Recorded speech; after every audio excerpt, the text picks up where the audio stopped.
Hi, I'm Natalie Ledwell, and today I want to talk to you about how you can remove negativity and boredom from your life in just 4 easy tips. Now, have you been feeling stuck or maybe even just plain bored lately? You know, sometimes it doesn't matter how interesting the things are that we're up to in our life, we can tend to feel a sense of stagnation and even negativity around us if we find that we keep doing the same things over and over again. It's like we're living Groundhog Day. And when we start doing the same things every single day, what we're doing is just repeating history. We're not moving forward and we feel like we're in a stagnation. So if you feel like you're going through the motions right now and you want to remove any negativity and dullness from your life, then I'm going to give you some tips to be able to do that today and inject a little bit more fun and aliveness and excitement into your life. Okay? So here are 4 ways that can help you do just that. So tip number 1 is to start your morning in a way that sets a positive tone for your day.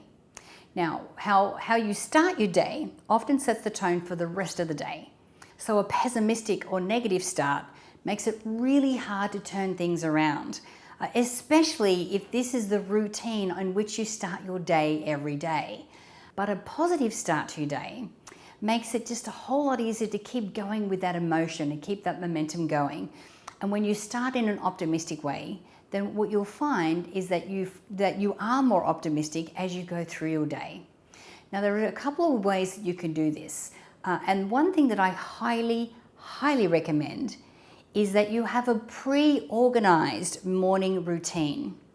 Now, this means that you've actually set the routine that you want for the morning, not in the morning, but at another time when you've decided which activities you're going to be doing. Now, you may not want to have the same routine every morning because we want to mix things up, but there will be some activities that I think are important to be included in a morning routine. Meditation is definitely one of them. So for me, sometimes I wake up early and I get a chance to meditate for an hour before I start my day. Other times I start a little bit later. Another thing is exercise. So when you have all those endorphins running through your system and you feel like you've had a positive start to the day, then that really helps to energize you for the rest of the day and it really helps to put you in a positive mindset. Now, when you can follow that with a really healthy breakfast, then you've got a twofer there that's really going to set you up for the day.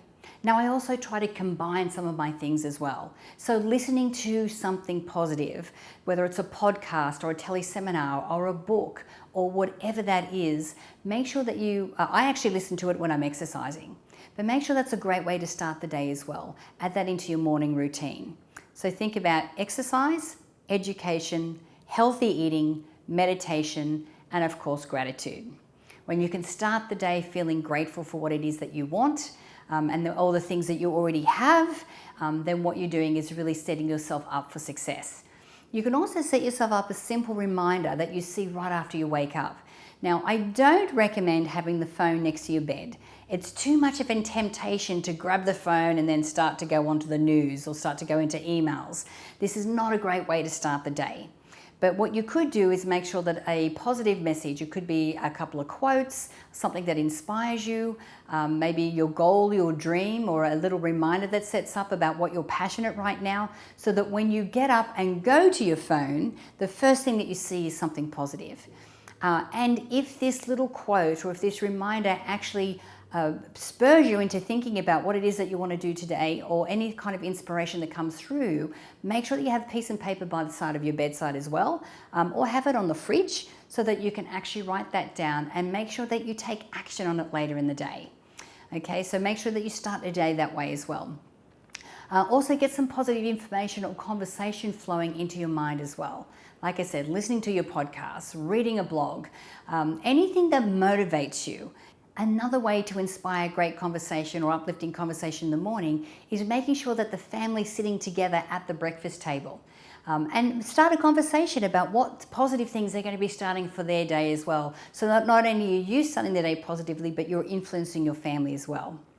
The next tip is to start by making small, subtle changes in your routine.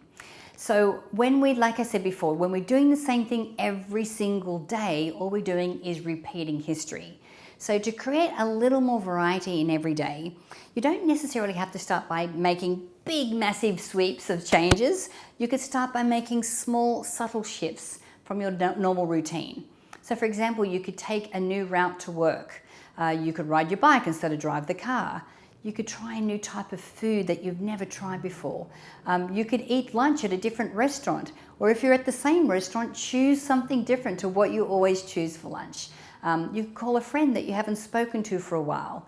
You know, these all may seem like small things, but try them out for yourself and you'll be surprised at how quickly they'll put a smile on your face and help you to expand your horizons. Plus, by always focusing on making a small, subtle change, what you're doing is forming a habit of creating change, which will condition you to welcome change when it shows up in your life. Then you get to a place where change becomes your new norm, so that when change comes along that you're not necessarily facilitating yourself, you're ready for it and you're welcoming it and you want to take on the surprises. Okay, so tip number 3 is spend time with the people that inspire you. Think about people that lift you up. Almost everyone has a small circle of people that they trust and that they love, whether that's a partner or family or friends. Now, these people have a positive influence on your life. So focus on spending more time with these people. I know for me that a lot of my girlfriends don't live in the city that I live in. So we'll organise to have Skype calls where we'll either have a cup of tea together or we'll have a glass of wine together, and we get to catch up and we get to see each other through video. With technology these days, there's so many ways that we can connect with our friends. So when you're bored, you're more susceptible to negativity and you're more likely to postpone activities that require you to be outgoing. You know, you'd rather be lazy and sit in front of Netflix that day rather than go outside and meet up with your friends. You may also find yourself making poor health choices because you couldn't be bothered to put in the energy to make healthy choices.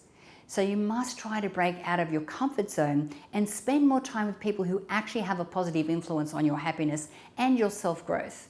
And by spending time with them and raising your happiness, that you also get to positively influence them as well. Now, these people can act as a support net for the moments when you're really feeling down. And then you can also return the favor for them as well. Now, this might sound a little intimidating and scary at first, but it's a step that should not be underestimated. If you don't have a group of people around you that supports you in this way, consider joining a Meetup group. Go to meetup.com. There are plenty of groups for all types of interests. Or think of another community club or something that you'd like to join. And really explore finding and meeting new people. Not only will you open yourself up to something different, you'll also end up expanding your circle of friends as well. Okay, so tip number 4, learn from others who know more than you do. I remember one of my favorite quotes from one of my mentors when I was younger is that, he said, you don't want to be the smartest person in the room all the time. So left to our own devices, we usually have a tendency to get comfortable in our lives. We often repeat the same activities, even the same thought patterns and the emotions over and over again.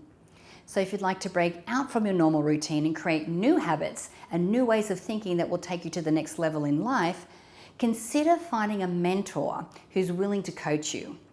Best kind of mentor is someone who's already achieved the results that you want to achieve and who is willing to share with you the exact steps that they took so that you know how you can get there yourself and you can duplicate their success. So I recommend finding someone, approaching them. Believe me, many people that are approached as a mentor are really happy to do so. Be really clear with the frequency on how you're going to catch up, how you're going to do that, whether that's through technology or whether it's a coffee every couple of weeks. And really make sure that your meetings are structured and have questions prepared before you get into the meeting, because that's really going to help you to move forward in a much faster way. And it really gives your mentor a really clear way on how they can help you specifically on the challenges that you're facing at that time.